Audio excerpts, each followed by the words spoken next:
केंद्रीय कर्मचारियों के बीच पुराने पेंशन को लागू करने की बढ़ती मांग के बीच केंद्र सरकार ने अहम निर्णय लिया। केंद्रीय कर्मचारियों के लिए नई पेंशन स्कीम लागू करने की घोषणा सरकार ने की। पेंशन स्कीम को लेकर सियासी घमासान लगातार चलता रहा। ओपीएस को लेकर कांग्रेस लगातार सरकार को घेरती रही। ऐसे में पीएम नरेंद्र मोदी नित्य केंद्र सरकार ने शनिवार को एक बड़ा फैसला लेते हुए देश में पेंशन योजना का नया प्रारूप पेश किया, जिसे एकीकृत पेंशन योजना अथवा यूनिफाइड पेंशन स्कीम यूपीएस नाम दिया। ये योजना देश भर में 1 अप्रैल 2025 से लागू होगी। कैबिनेट फैसले की जानकारी देते हुए केंद्रीय सूचना प्रसार मंत्री अश्विनी वैष्णव ने कहा कि कर्मचारियों की ओर से ये मांग की गई थी कि उन्हें सुनिश्चित पेंशन दी जाए। सरकार ने इस मांग पर रिसर्च की और 50% सुनिश्चित पेंशन योजना को लेकर आई है। सरकार एनपीएस रट रही थी।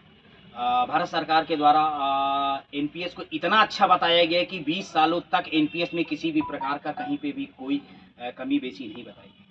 उसी एनपीएस को बदलते हुए अब यूपीएस ले आया गया है। भाई, हम सरकार से ये पूछना चाहते हैं, जब एनपीएस इतना अच्छा था तो यूपीएस लाने की ज़रूरत क्यों पड़ी? और जब आप कर्मचारियों के एनपीएस की जगह अब यूपीएस सेलेक्ट करने का आप ऑप्शन दे रहे हैं, तो आप एनपीएस की जगह ओपीएस भी लागू कर सकते हैं। मैं एक बात कहना चाहता हूं आपके माध्यम से, यदि यूपीएस इतनी ही अच्छी व्यवस्था है कर्मचारियों के पेंशन के लिए, तो सरकार सबसे पहले अपने माननीय मंत्री विधायकों के लिए इस यूपीएस पेंशन को क्यों नहीं लागू करती है?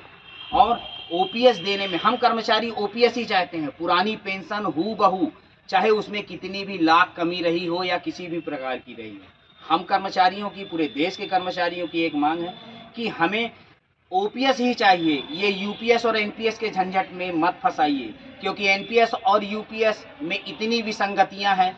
देखिए, सबसे पहले तो सरकार के द्वारा जो एक समिति बनाई गई, उस समिति की रिपोर्ट आज तक नहीं आई।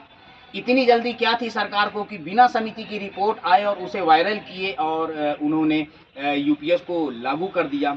वहीं यदि हम ओपीएस की बातचीत करें तो ओपीएस में जो हमारी जीपीएफ की राशि जमा होती थी, वह राशि हमें रिटायरमेंट के बाद प्राप्त होती थी। मगर ये किस प्रकार की स्कीम हुई कि हर माह 10% जो राशि होगी वो कर्मचारी जमा करता जाएगा और जब रिटायरमेंट के बाद उसे पेंशन लेने की बात आएगी तो उसी की जमा राशि से उसे पेंशन दिया जाएगा। ये किस प्रकार की बातचीत हुई? बहुत सारी विसंगतियां हैं इस यूपीएस में। जिस प्रकार से और भी आगे नियम आएंगे, उस नियम के बाद एक एक कड़ियां और खुलती चली जाएंगी। यहीं पे आप देखिए कि जैसे कर्मचारियों को मैं बताना चाहता हूं कि जो यूपीएस का नियम आया है उसमें ये बोला गया है कि आपकी सैलरी का 50% आपको पेंशन के रूप में दिया जाएगा। तो मैं स्पष्ट कर देना चाहता हूं कि आपकी 12 महीने, अंतिम 12 महीने की सैलरी का जो एक अनुपातिक निकाला जाएगा, उसके बाद आपको वह पेंशन दिया जाएगा। अब अंतिम 12 महीने में कभी कर्मचारियों का प्रमोशन होता है, कभी क्रमोन्नति मिलती है या किसी प्रकार का आर्थिक लाभ होता है, तो कर्मचारियों का नुकसान तो है। सरकार हमारे ही पैसे से हमें ही पेंशन देने की व्यवस्था बना रही है। यह व्यवस्था हमें समझ नहीं है। एनपीएस और पीपीएस में क्या अंतर है और कर्मचारियों को इसमें क्या फायदा और नुकसान होगा? देखिए, एनपीएस एक ऐसी व्यवस्था थी जो सन 2004 में जब एनपीएस लागू किया गया था पूरे देश के कर्मचारियों के लिए, तो एनपीएस को बहुत अच्छा बताया गया। पिछले 20 साल से एनपीएस सबसे अच्छा था। मगर एनपीएस में जो 10% राशि कर्मचारियों की कट रही थी, वो मार्केट में जा रहा था या शेयर मार्केट में लग रहा था। उसी प्रकार यूपीएस में भी कर्मचारियों का 10% कर्मचारियों को तो जमा करना ही पड़ेगा, वो भी राशि शेयर मार्केट में ही लगेगी।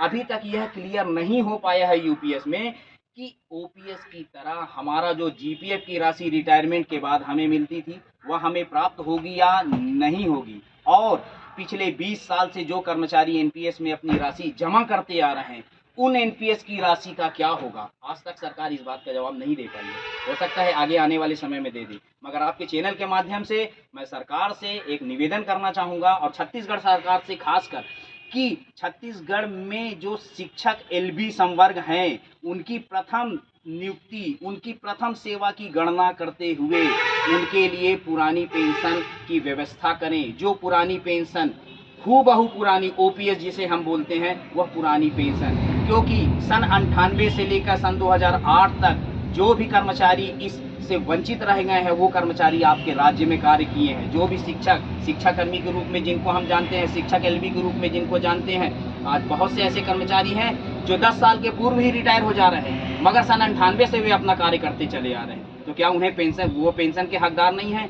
क्या उनका बुढ़ापा बहुत अच्छे से बीते इसके हकदार नहीं हैं? तो मैं छत्तीसगढ़ शासन से इस बात की जीपीएम जिला ब्यूरो अंशु सोनी की रिपोर्ट।